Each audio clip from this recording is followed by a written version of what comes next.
দেখবেন বিভিন্ন দেওয়ালের মধ্যে লেখা অমুক তান্ত্রিক অমুক তান্ত্রিক, কত নাম দিতেছে, অমুক কবিরাজ আমার কাছে আসুন, আপনার যত সমস্যা আছে আমি সমাধান করে দিব। কি বলেন? আছে না? তো যে আমাদের সমাজের মধ্যে প্রায় 70% মানুষ ব্ল্যাক ম্যাজিকে আক্রান্ত, কালো জাদুয়ে আক্রান্ত। কারা এই কাজগুলি করে? যে আপন লোকরা এই কাজগুলি করে।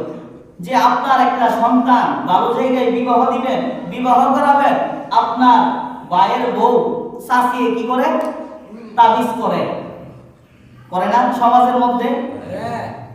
ছেলের বিয়ে করাইছে মা, সুন্দর বউরে বাসা টানছে, এখন ছেলে বউয়ের কথা শুনে বউরে আদর করে ভালোবাসে, এখন শাশুড়ির কাছে এই পুতের বউয়ের এই ভালোবাসাটা ভালো লাগে না, খারাপ লাগে। তখন এই মহিলা ছেলের বিরুদ্ধে কবিরাজি করছে, ছেলের ব্ল্যাক ম্যাজিক করছে, কালো জাদু করছে। কি কালো জাদু করছে? যে সে যেন বউয়ের কাছে বউয়ের কথা না শুনে মায়ের কথা শুনে, বউরে বেশি একটা ভালো না পাইতে পারে, মা যেটা বলে সেটা শুনে। স্বামী সন্তানের কি করে? আপন মা সন্তানের কি করতেছে? কুফরি করতেছে। আপন ভাবি তার আরেক ভাই তার বউরে ভালো পায়, তারা কি করে? কুফরি কালাম করে। অনেক সময় দেখবেন আপনার বাতিজি ভালো জায়গার মধ্যে বিবাহ দিবেন, আপনার ভাই আপনার বিরুদ্ধে কি করে রাখছে? কুফরি কালাম করে রাখছে। তো যারা এই কুফরি কালাম করে এই মানুষের বিপদের মধ্যে ফেলায়, আল্লাহ রাসূল সাল্লাল্লাহু আলাইহি ওয়াসাল্লাম বলেন, ইসলামের আইন হলো কি জানেন? যে আমি একটা মানুষের যতটুকু খরচ ক্ষতি করলাম, তার এই ক্ষতিটা আমার পরিপূর্ণ আদায় করতে হবে। আমার জন্য যদি একটা মানুষ 3 বছর পাগল থাকে, ওই পাগলের শাস্তি আমার 3 বছর ভোগ করতে হবে। এই 3 বছরে এই লোকটার যত টাকা নষ্ট করছে, ওই টাকা আমার কি করতে হবে? তারে দিতে হবে। আর একটা লোক যদি কুফরি কালামের কারণে মারা যায়, তাহলে হাসরের ময়দানে আমি একজন হত্যাকারী হিসেবে আল্লাহর দরবারে হাজির হব। তো অনেক মানুষে এই কুফরি কালাম করার কারণে মানুষ দুনিয়া থেকে বিদায় নেয়, তার চেঞ্জ ঠিক থাকে না, পাগল হয়ে যায়। তো আমি যে একটা মানুষকে ক্ষতি করলাম, যে রাসূল হাদিসের মধ্যে বলেন যারা এই কাজগুলি করবে তারা আমার উম্মত না, তারা আমার উম্মত না। যে অনেক ইমামরা বলেন, তার মধ্যে ইমাম মালিক রাহমাতুল্লাহ আলাইহি বলেন, যারা মানুষকে জাদু কুফরি করে, সে জানে যে কুফরি কালাম করতেছে। একটা মানুষ যখন কুফরি কালাম করে, কুফরি কালাম কি দিয়ে করে আপনারা জানেন? যে নাপাক জিনিস দ্বারা কুফরি কালাম করে, মানুষের প্রস্রাব দ্বারা, মানুষের যে খারাপ জিনিস বের হয় এটা দিয়ে মানুষকে কি করে? কুফরি কালাম করে। এমনকি কোরআন শরীফের পৃষ্ঠার বলিরে উল্টায়া এটার সাথে খারাপ অক্ষর অথবা এটার সাথে প্রস্রাব দিয়া তারা এইভাবে কি করে? কুফরি করে। না হয় তাহলে এই কাজটা কেমনে হইতেছে? যে একটা মেয়ের বিবাহ হইবে, মানুষ দেখা চলে যায়, কিন্তু মেয়েটার কি হয় না? বিয়ে হয় না, এমন কুফরি করছে।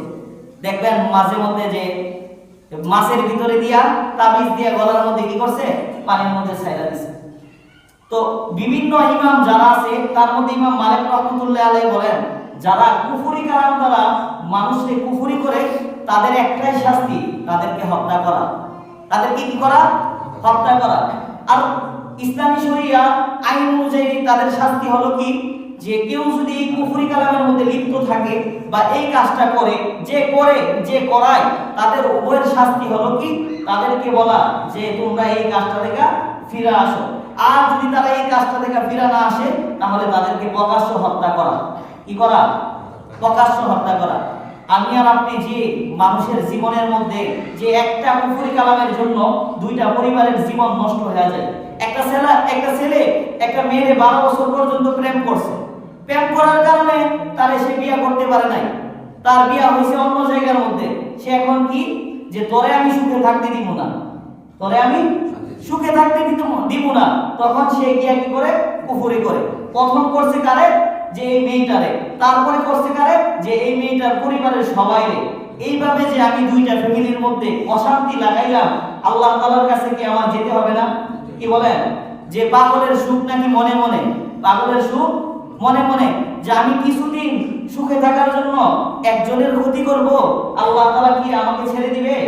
যারা এই কাজের মধ্যে জড়িত, আল্লাহ তাআলা তাদেরকে হেফাজত করুন, আল্লাহ তাআলা তাদেরকে তওবা করার তৌফিক দান করুন। সমাজের মধ্যে অনেক লোক আছে আমার জানাশোনা যে তারা এই কাজের মধ্যে জড়িত, আবার তারা বছরে বছরে গিয়া উমরা হজ পালন করতেছে।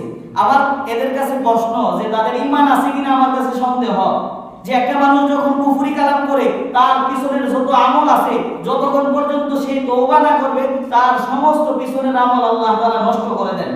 কেননা সে আল্লাহ তাআলার আইন মানে না, সে কুফরি কালামকে বিশ্বাস করেছে, এজন্য তার ঈমান নষ্ট হয়ে গেছে। সে যত আমলই করুক না কেন আল্লাহ তাআলা তার আমল গ্রহণ করবে না। আল্লাহ তাআলা আমাদের সবাইকে এই কুফরি কালাম থেকে বেঁচে থাকার মতো তৌফিক দান করুন। আর আল্লাহ তাআলা আমাদের সবাইকে প্রতিদিন কমপক্ষে সূরা ইখলাস, সূরা ফালাক, সূরা নাস তেলাওয়াত করে আমরা ফু দিব, আমরা নিজেরাও ফু দিব, আমাদের বাচ্চা কাচ্চা যা আছে সবাইরে ফু দিব। আল্লাহ তাআলা আমাদের সবাইকে আমল করার তৌফিক দান করুন।